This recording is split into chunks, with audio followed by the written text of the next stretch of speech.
خاتون حضور کی خدمت میں حاضر ہوئی اور عرض کی یا رسول اللہ صلی اللہ علیہ وسلم مجھ سے بدکاری سرزد ہو گئی ہے اور میرے پیٹ میں بچہ ہے اور میں چاہتی ہوں کہ آخرت کی سزا کی بجائے دنیا کے اوپر اس کی سزا مجھے دے دی جائے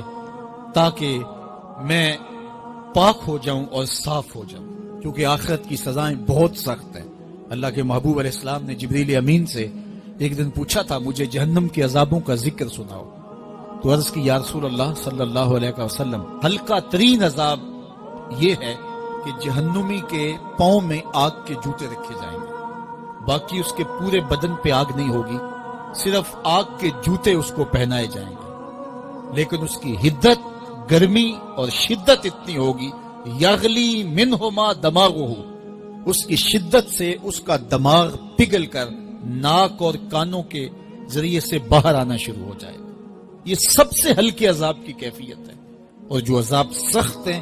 الیاذ باللہ، اللہ تعالیٰ قرآن مجید میں فرماتا ہے ثم لا يموت فیہا ولا یحیا، اس بڑے عذاب کا ذکر کیا جو جہنمیوں کو دیا جائے گا،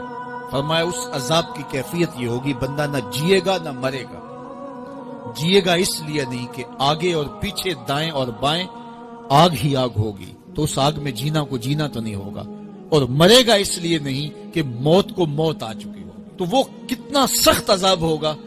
الیاذ باللہ کہ ہلکے ترین عذاب کی کیفیت یہ ہے کہ پاؤں میں آگ کا جوتا اور دماغ پگھل کے ناک اور کانوں کے راستے سے باہر آ جائے۔ تو اس نے عرض کی یا رسول اللہ صلی اللہ علیہ وسلم میرے اوپر حد جاری کر دیجئے، اور اس نے کہا کہ میرے پیٹ میں جو ہے وہ بچہ ہے۔ اللہ کے محبوب علیہ السلام نے فرمایا جاؤ جب بچہ پیدا ہو تو پھر آنا۔ وہ چلی گئی، تو جب بچہ پیدا ہوا تو گود میں اٹھائے پھر حضور کی خدمت میں حاضر ہوئے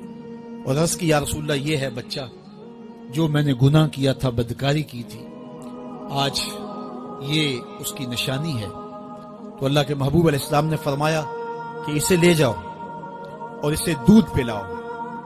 اور جب یہ کچھ کھانے پینے لگ جائے گا تو پھر آنا۔ کچھ دنوں کے بعد وہ دوبارہ حاضر ہوئی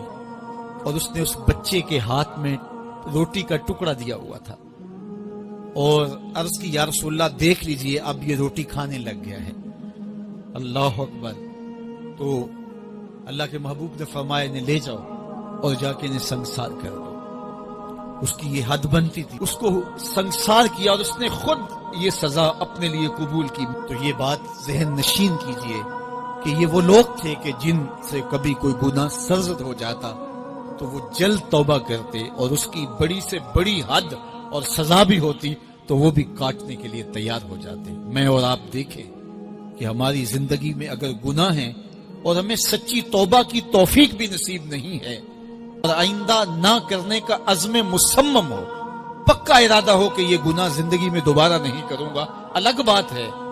کہ پھر دوبارہ اس سے سرزد ہو جائے، لیکن جب وہ توبہ کر رہا ہو تو اس وقت اس کا پختہ عزم ہو اور اس کے دل کے کسی گوشے میں نہ ہو کہ چلو میں توبہ کر لیتا ہوں اور پھر ہو گیا تو پھر کر لوں گا، پکا عزم ہو کہ دوبارہ یہ گناہ نہیں کروں گا۔ اور اگر زبان سے توبہ توبہ کر رہا ہو اور دل میں ہو کہ ٹھیک ہے یہ تو صبح بھی مجھ سے عمل بد سرزد ہونا ہے، تو اللہ تعالیٰ سے یہ مذاق کرنے والی بات ہے۔